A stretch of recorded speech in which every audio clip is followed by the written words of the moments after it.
High বন্ধুরা, আজকের ব্লগে সবাইকে স্বাগতম। আজকের রেসিপি হচ্ছে চিকেন ফ্রাই। তো আজকে তোমাদের দেখাবো আমি কিভাবে চিকেন ফ্রাই করি। তোমাদের কেমন লাগে একটু কমেন্ট করে জানিও।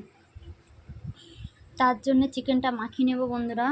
তো দেখো, আদা রসুনের পেস্ট 2 চামচ, 1 চামচ আদা, 1 চামচ রসুন, আর 200 মাংসই 1 চামচ আদা, 1 চামচ রসুন। তো তোমরা যেরকম খাবে নিজেদের আন্দাজের মতো দিয়ে দিও। তার মধ্যে দেব আমি একটু লেবুর রস, একটা লেবুর রস দিয়ে দেব।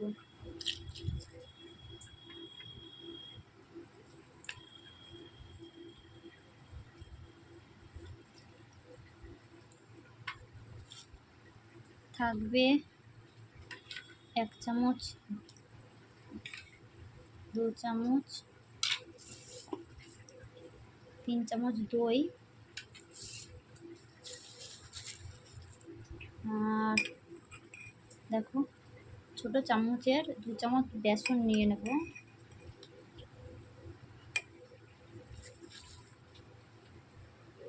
দু চামচ ময়দা, ছোট চামচের 2 চামচ,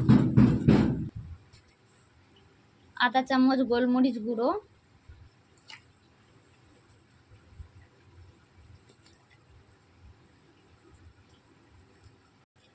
আধা চামচ লঙ্কার গুঁড়ো, আর হালকা করে হলদি দিয়ে দেবো, বেশি দেবো না, একটুখানটা হলদি, না পরিমাণ মতো। ধনে গুঁড়ো দেব 1 চামচ, জিরে গুঁড়ো 1 চামচ দিয়ে এটাকে ভালো করে, আর একটা ডিম দিয়ে দেব ভেঙে, দিয়ে ভালো করে এটা মিক্স করে নেব।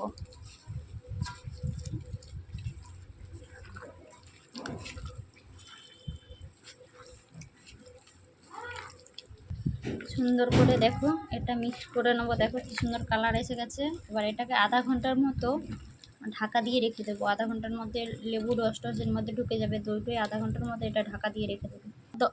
তো বন্ধুরা 10 মিনিট পরে এতে আমি 1 চামচ লবণ দিয়ে নেব। তো যে যেরকম লবণ খায় পরিমাণ মতো নিজের লবণ দিয়ে নেবে। তো যদিও কম মাংস ছিল তো আমি ছোট্ট স্পুনের 1 স্পুন নুন দিয়েছি। তো এটা ভালো করে মিশিয়ে নেব।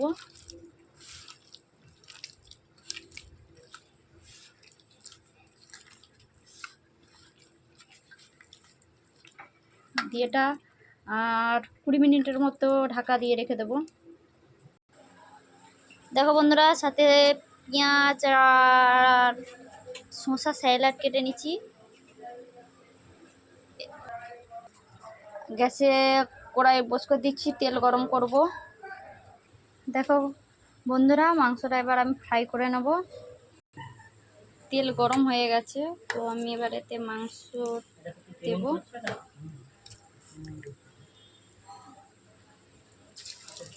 পিস করে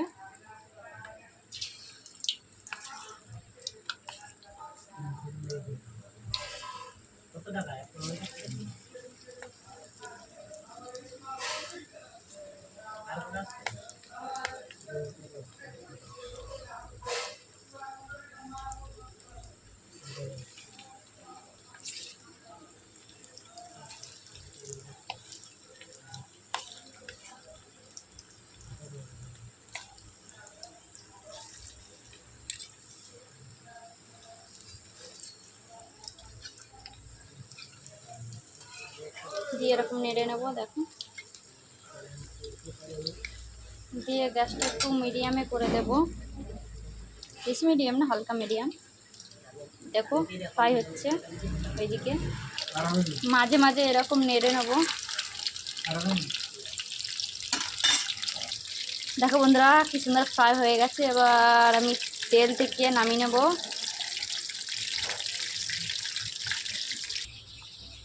দেখো বন্ধুরা, তো আমার ভাজা কমপ্লিট চিকেন ফ্রাই। তো সাথে স্যালাড আছে, তো খেয়ে বলবে কেমন হয়েছে।